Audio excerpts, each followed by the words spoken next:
அனைவருக்கும் வணக்கம். நாம் போகமாமுனிவரின் ஞானப்பாட்டனாகிய திருமூலர் பெருமான் அருளிச் செய்த திருமந்திரத்திலே 5ஆம் தந்திரத்திலே அமைந்த அருமையான ஞானப்பாடல்களை வாசித்துக் கொண்டிருக்கிறோம். இன்றைய பதிவிற்கான பாடல்களை பார்க்கலாம். சன்மார்க்கம் எய்த வரும் சீடருக்கு பின் மார்க்கம் மூன்றும் பெற இயல்பாம் என்றால் நன்மார்க்கம் தானே சிவனோடு நாடலே சொன்மார்க்கம் என்ன சுருதியை கொள்ளுமே. சன்மார்க்கம் என்பது எது? பராபரமாகவே மாறி அமைவது சன்மார்க்கம், அல்லது சிவமாகவே உயர்ந்து விடுவது சன்மார்க்கம். இந்த சன்மார்க்கத்தை நாடி பயணிக்க வேண்டியதே யோக சாதகர்களின் கடமையாக இருக்கிறது. இந்த கடமையை அணுகுவதற்கு முன்பாக 3 நிலைகள் இருக்கின்றன. அந்த 3 நிலைகள் என்னென்ன? தாசமார்க்கம், சர்ப்புத்திர மார்க்கம் மற்றும் சகமார்க்கம்.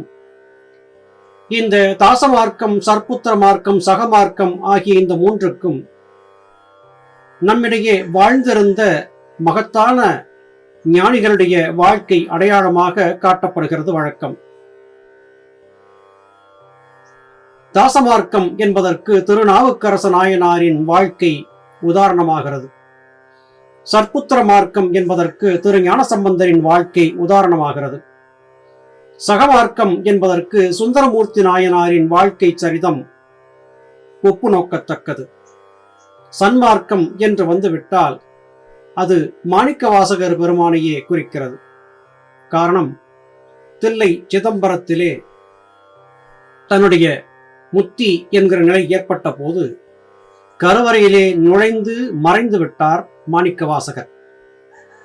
மாணிக்கவாசகரை அடியொற்றி அவருடைய அருளை பெற்று அவரை குருவாக பெற்று சுப்பிரமணியருடைய ஆசிகளையும் அறிவுரைகளையும் பெற்றிருந்த திரு அருட்பிரகாச வள்ளலார் இது போலவே ஜோதியாக மாறியும் அமைந்தார். இந்த 3 நிலைகள் சன்மார்க்கத்திற்கு ஒப்பல்ல. அதையும் கடந்து தன்னை முழுமையாக சிவத்தோடு இணைத்துக் கொள்வதுதான் சன்மார்க்கம். அந்த மார்க்கம்தான் இருப்பதிலேயே நல்ல மார்க்கம். நான் சொல்லி இருக்கக்கூடிய இந்த மார்க்கத்தின் நுணுக்கங்களை புரிந்து கொள்வதற்கு சுருதிகளாக என்னுடைய நூலிலே நான் சொல்லி இருக்கக்கூடிய வாசி குறித்தான விளக்க பாடல்களை பார்த்து தெரிந்து கொள் என்று திருமூலநாயனார் குறிப்பிடுகிறார். இந்த இடத்திலே ஒரு தகவலை சொல்ல வேண்டியது கடமையாகிறது. பிரம்மஸ்ரீ பாலசுப்ரமணிய ஐயா அவர்களிடத்திலே பேசிக் கொண்டிருந்தேன். சிங்கமுனரி சித்த வித்யா ஆலயத்தினுடைய தலைவராகவும் இருக்கிறார்.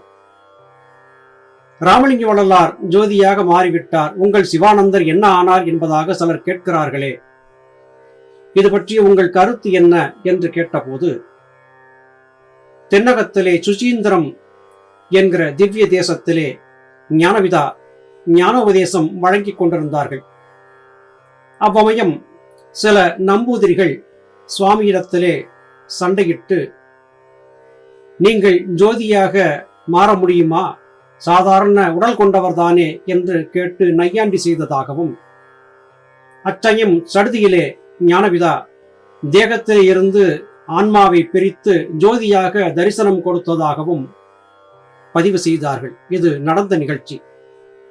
அந்த ஜோதி கண்களால் பார்க்க முடியாதபடியாக மிகப்பெரிய பிரகாசம் பொருந்திய ஜோதி உடலாக சுவாமி வெளியே வந்து காட்டினார். அதன் பிறகே ஞானவிதாவுக்கு ஜெகஜோதி என்கிற பட்டம் கொடுக்கப்பட்டது என்றும் ஐயா அவர்கள் சொன்னார்கள்.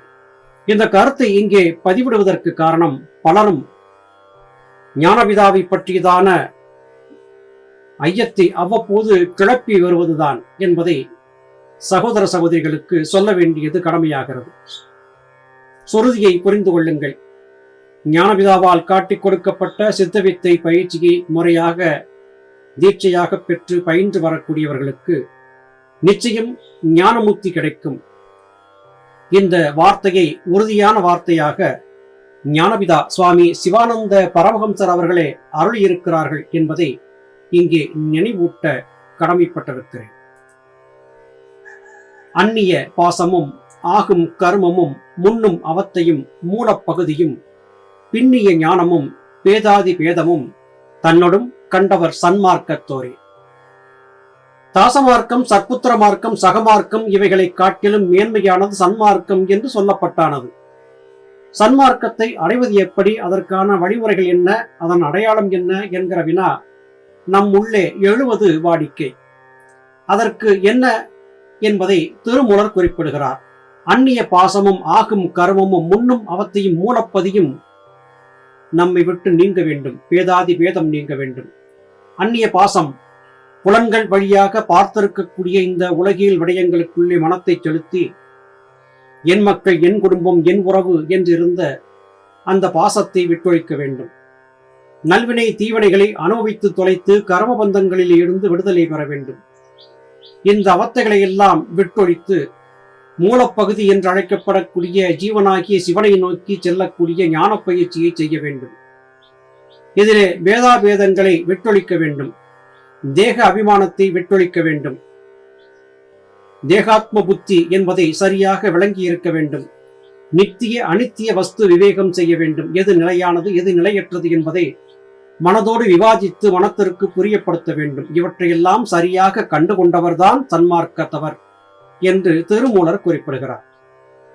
சன்மார்க்கத்தை சென்றடைவதற்கு இங்கே சொல்லப்பட்டவற்றையெல்லாம் விட்டொழித்தாக வேண்டும். புலன்கள் வழியிலான உலகத்தை ஒதுக்க வேண்டும். குடும்ப உறவுகள் மீது வைத்திருக்கக்கூடிய பாசம் பந்தங்களை விட்டொழிக்க வேண்டும்.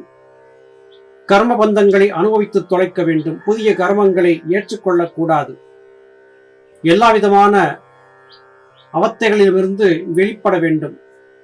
ஞானத்தை அடைவதற்கு முன்பதாக உலகியலிலே பலர் தாங்கள் ஞானத்தை தெளிவாக கற்றுக் கொடுப்பதாக சொல்லி உங்களை பேதப்படுத்தக்கூடும். அவர்கள் செய்யக்கூடிய பேதத்தை ஏற்படுத்தக்கூடிய வார்த்தைகளை உள்வாங்கிக் கொள்ளாமல் உங்கள் சொந்த அறிவை கொண்டு அலசி ஆராய்ந்து பார்த்து உண்மையான ஞானம் எது என்பதை புரிந்து கொள்ள வேண்டும். மனதோடு பேச வேண்டும். இவற்றை சாதித்துவிட்டால் நீங்கள் சன்மார்க்கி என்று ஆவீர்கள். இதை திருமூலர் உறுதிபடச் சொல்லுகிறார். பசு பாச நீக்கி பதியுடன் கூட்டி கசியாத நெஞ்சம் கசிய கசிவித்து ஒசியாத உண்மை சொரு போதாயத்தூற்று அசிவானது இல்லாமை ஆன சன்மார்க்கமே. சன்மார்க்கம் அடைந்ததற்கான அடையாளத்தை பற்றி மேலும் திருமூலர் சில விளக்கங்களை கொடுக்கிறார். பசு பாசம் நீக்கி பதியுடன் கூட்டி நிற்க வேண்டும். பாசம் என்பது உலகியல் சார்ந்த பற்றுக்கள். பசு என்பது ஜீவாத்மா. இதை நீங்கி பதி என்று அழைக்கப்படக்கூடிய சிவனோடு சென்று சேரும்படியாக பழக்க வேண்டும். இது பழக வேண்டும் என்றால் நெஞ்சம் கசிந்துருக வேண்டும். நெஞ்சம் கசிந்துருகுதல் என்றால் எல்லா உயிர்களையும் தம்முயிர் போல எண்ணி இரக்கம் கொண்டு அன்பு கொண்டு பேணி பாதுகாக்க வேண்டும். மனதை கனியச் செய்ய வேண்டும். மனதிலே சகல சீவராசிகளிடத்தும் அன்பு என்பதை செலுத்த பழக்க வேண்டும். அன்பு செலுத்த வேண்டும், ஆனால் பாசம் செலுத்தக்கூடாது. அன்புக்கும் பாசத்திற்கும் என்ன மாற்றம்? பாசம் என்பது ஒரு குறிப்பிட்ட புள்ளியிலே கட்டுண்டு நிற்பது. அன்பு என்பது கட்டற்றது. அது பறந்துபட்டு உலகில் இருக்கக்கூடிய அனைத்து உயிரிடத்திலும் எந்தவிதமான சமரசமும் இன்றி செலுத்த வல்லது. இந்த உண்மையை புரிந்திருக்க வேண்டும். இதை புரிந்து கொண்டு உங்கள் சொரூபம் எப்படிப்பட்டது? பஞ்சபூதங்களால் கட்டமைக்கப்பட்டது. அதன் உள்ளிலே இருந்து உங்களை இயக்கிக் கொண்டிருப்பது சிவதத்துவம். இதை சரியாக புரிந்திருக்க வேண்டும். இந்த உண்மையை புரிந்து கொண்டு விட்டிருந்தால் மட்டுமே நீங்கள் சன்மார்க்கி என்றாவீர்கள். இப்படி திருமூலர் குறிப்பிடுகிறார். மார்க்கம் சன்மார்க்கிகள் கிட்ட வகுப்பது. மார்க்கம் சன்மார்க்கமே அன்றி மற்றொன்றில்லை. மார்க்கம் மார்க்கம் எனும் நெறி வைகாதோர் மார்க்கம் சன்மார்க்கமாம் சித்த யோகமே. சித்தம் என்பது அறிவு, யோகம் என்பது சேர்க்கை. மனதின் 4 கூறுகள் நம்மை இயக்கிக் கொண்டிருக்கின்றன. புத்தி, சித்தம், அகங்காரம் என்பவையே அவை. மனம் புத்தியிலே ஒடுங்க வேண்டும். புத்தி சித்தத்திலே ஒடுங்க வேண்டும். சித்தம் ஞானத்தை நோக்கி பயணிக்கச் செய்யும். சித்தம் என்கிற அறிவோடு மனத்தை சேர்க்கக்கூடிய சேர்க்கைதான் சித்த யோகம். இந்த யோகத்தை நன்கு அறிந்தவர்கள் சன்மார்க்கிகள். இந்த உலகிலே மரணமில்லா பெருவாழ்வை பெறுவதற்கு ஒரே ஒரு வழிதான் இருக்கிறது. அது சன்மார்க்கம் மட்டுமே. மார்க்கம் என்றால் வழி, சன்மார்க்கம் என்றால் சென்று சிவத்தோடு சேரக்கூடிய மார்க்கம், வழி. இந்த வழியை கடைபிடிப்பதற்கு வெறும் யோக சாதன பயிற்சி, பிராணாயாமம் மாத்திரம் போதாது. மனம் என்பது முழுமையாக கசிந்துருகி இருக்க வேண்டும், கனிந்திருக்க வேண்டும். கனிவாக சகல உயிர்களையும் பார்க்க பழகாதவர்கள், அந்த நெறியிலே நிற்காதவர்கள் சன்மார்க்கிகள் அல்ல.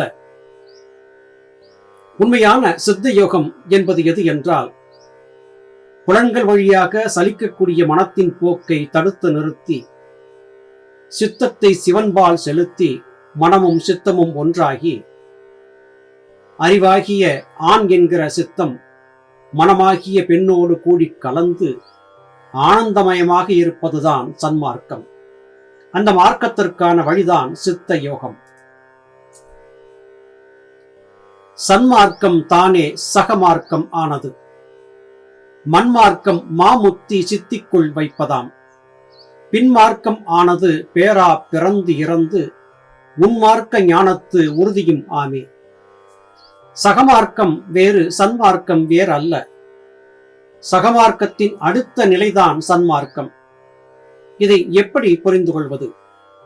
அடிப்படை பக்தியிலே இருக்கக்கூடிய ஒரு சாதாரண பக்தன் இறைவனை தலைவனாகவும் தன்னை அவனுடைய தொண்டனாகவும் கருதி பக்தி செலுத்த தொடங்குகிறான். மெல்ல மெல்ல அவனுக்குள்ளே ஞானம் வெளிப்பட ஆரம்பிக்கிறது. அதன் பிறகு தான் இறைவனுக்கு உடமையானவன், உரிமையானவன் என்கிற எண்ணம் ஏற்பட்டு இறைவனை தந்தையாகவும் தன்னை தனையனாகவும் கொண்டு அம்மையே அப்பா என்று அழைக்கக்கூடிய பக்குவத்தை பெறுகிறான். சற்று முதிர்ச்சி பெற்று ஞானம் என்பது தெளிவாக ஆக ஆரம்பிக்கும் போது இறைவனை தோழனாக கொண்டு உரையாடி மகிழவும் ஆரம்பிக்கிறான். மெல்ல மெல்ல சிவத்தோடான நெருக்கம் அதிகரிக்கிறது. முக்தி என்பது சித்திப்பதற்கான தத்துவம் என்பது அப்போது பிறக்கிறது. சகமார்க்கத்தின் பின்மார்க்கமாகிய சன்மார்க்கம் என்பது என்ன என்பது இப்போது உணரப்படக்கூடியதாக மாறுகிறது. அதன் பிறகு இல்லை இல்லை, இதுவரையிலும் அறிந்திருந்தது தவறு, சிவமும் நானும் வேறல்ல, நானே சிவம் என்கிற நிலை அப்போது ஏற்படுகிறது. எத்துணை அழகாக திருமூலர் பெருமான் இங்கே விரிவாக எடுத்துச் சொல்லுகிறார் பாருங்கள். அடிப்படையில் இருந்து மெல்ல மெல்ல பக்குவப்பட்டு வரக்கூடிய மனம் என்பது சிவ தத்துவத்தை முழுமையாக உணரும் போது தான் இதுவரையிலும் கண்டிருந்தது வேதம்தான், எதிரே இருந்தது தானே என்று வேறல்ல என்பதை புரிந்து கொள்கிறது. அந்த புரிதல் என்பது ஏற்படக்கூடிய மார்க்கம் எதுவோ அந்த மார்க்கம்தான் சன்மார்க்கம். அந்த மார்க்கம்தான் ஞான மார்க்கம். அந்த மார்க்கம்தான் பின்மார்க்கம். அந்த மார்க்கம்தான் மண்மார்க்கம். இதுவே ஞானிகள், சித்தர்கள், மகான்கள் கடைபிடித்த உயர்ந்த தத்துவத்தை கொண்டிருந்த நன்மார்க்கம். நல்வழி நடந்து குருமொழி கடவாதிருந்து ஞானத்தை பெறுவோம் என்பதை சொல்லி இன்றைய இந்த பதிவை நிறைவு செய்கிறேன். மீண்டும் அடுத்த பதிவிலே உங்களை சந்திக்கிறேன். அதுவரையிலும் நன்றி, வணக்கம்.